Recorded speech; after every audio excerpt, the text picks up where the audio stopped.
I was sentenced to life without the possibility of parole. I'm down for double murder. Double murder.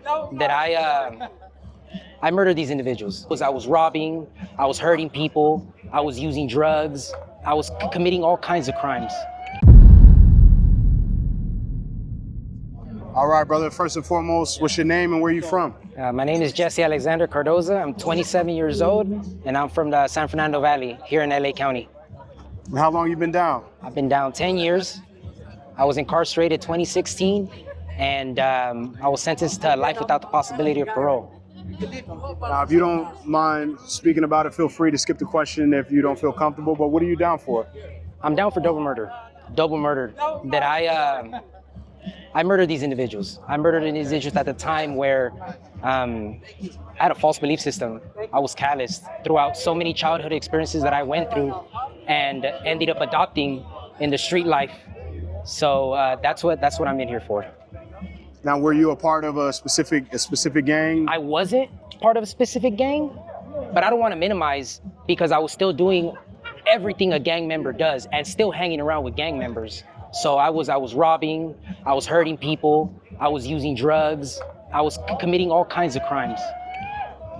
Now, if you don't mind speaking to it, what were the specific circumstances in this case that led to that, right? Like, what was that day like that led up to this?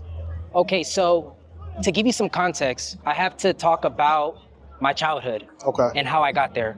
So growing up, I grew up in a household with two parents, and most people would say, "Hey, like that's beautiful. You grew up in a home, two parents." I didn't have that, but once you start to know what I really went through inside of that house, you get a better understanding.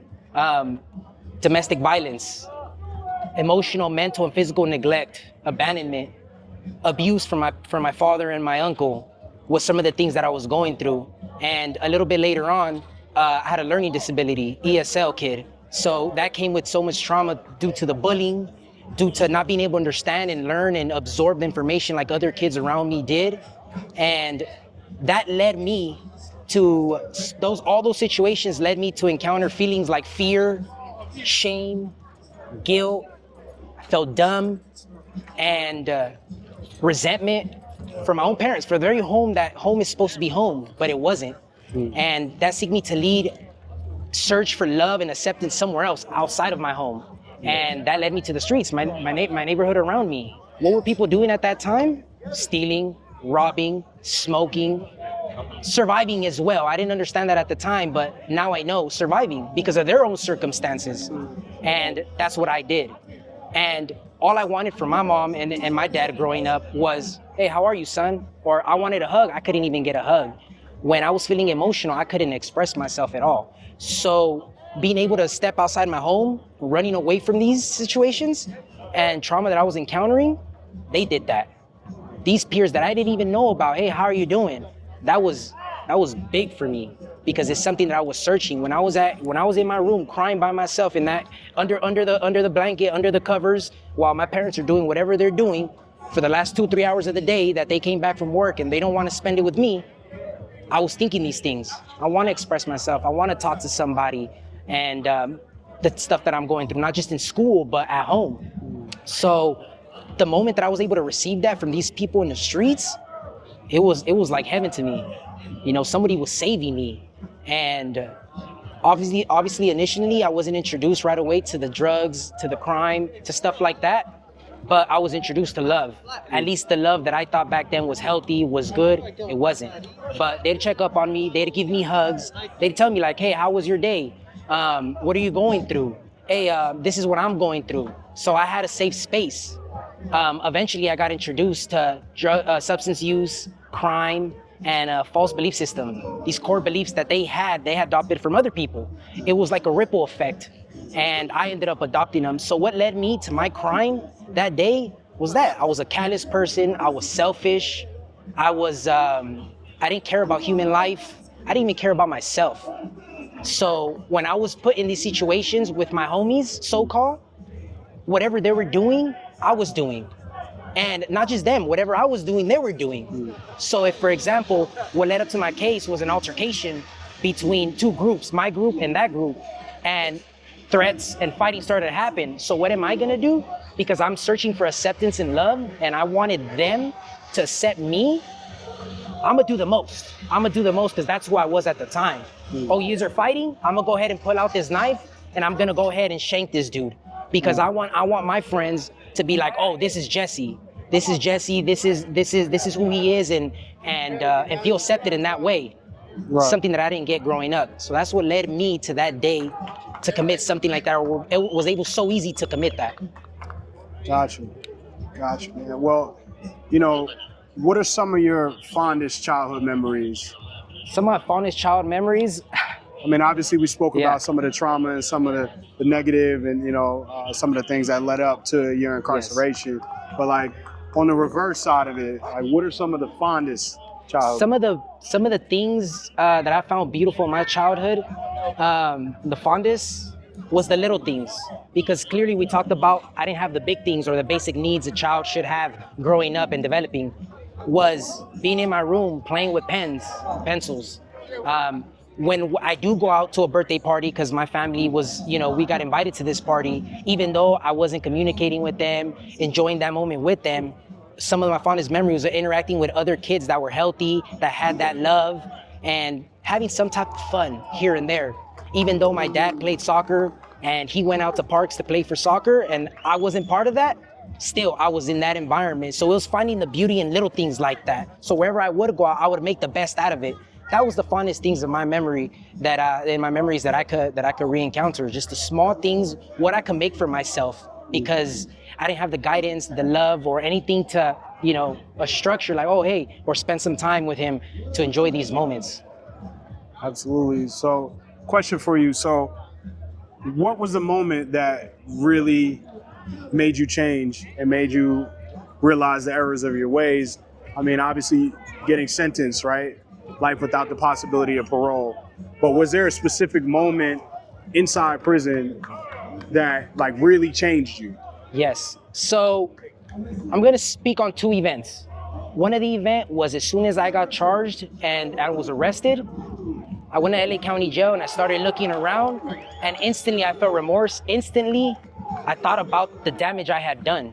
And I look around and I'm looking at other inmates and I'm telling myself, these inmates have family members, have a brother, have a sister. How was I capable of doing such thing? So my change, that seed started then, asking those questions and trying to find answers to it. Where the real change happened was when I was in Corcoran and I was looking at the institutional channel, and there's people out there talking, advocating, speaking on childhood ACEs, childhood adverse situations, talking about how if I can do it, you can do it, stuff like that, answers to some of the questions I had. So the real change happened when I got to this yard. And I found people that had already walked that initial journey that I was walking, and they had done it. And now they're more positive. Taking these classes, like I said earlier, I was an ESL kid. So getting into education was a big change for me. Getting in there, learning, proving myself and proving people around as well that I'm not that dumb kid that I was when I was younger or felt. Getting into the dog program, I'm a certified dog trainer now. Being a mentor for the YOPs now, that's what I am now. A mentor for who's that? YOP mentor, youth offender program. Okay. It's for for young individuals, and I'm mentoring them. These guys that are 25, 24, 23, that were lost at one point like I was. That's when the real change happened, when I started taking these classes and proceeding with that and progressing with the change. So is that where you find purpose and where you feel like your value lies in life? That's definitely where I definitely find purpose in now.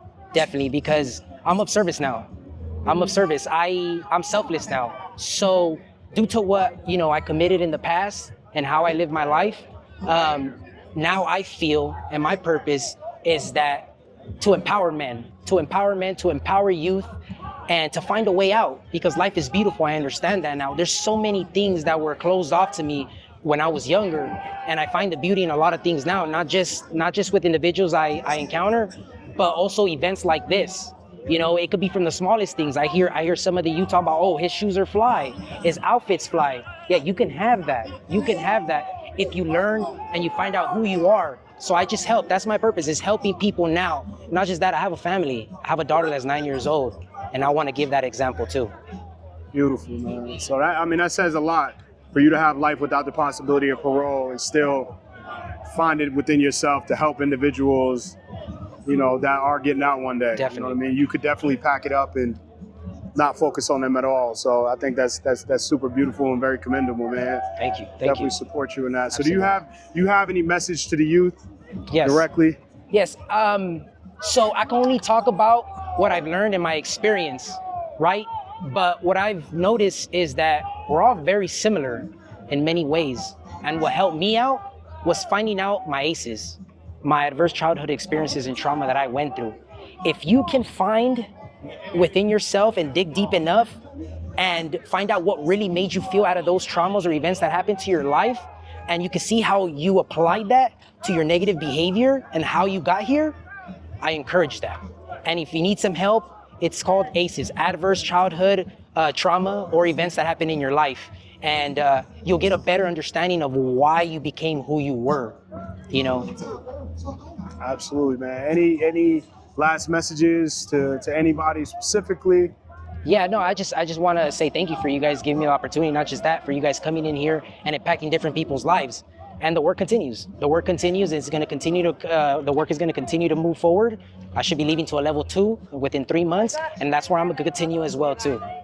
Okay, appreciate it, man. Thank you so much for your time. Absolutely, man. Thank you, Tori. Love, bro. Absolutely. Thank you for sharing your story, Sir. man. Absolutely.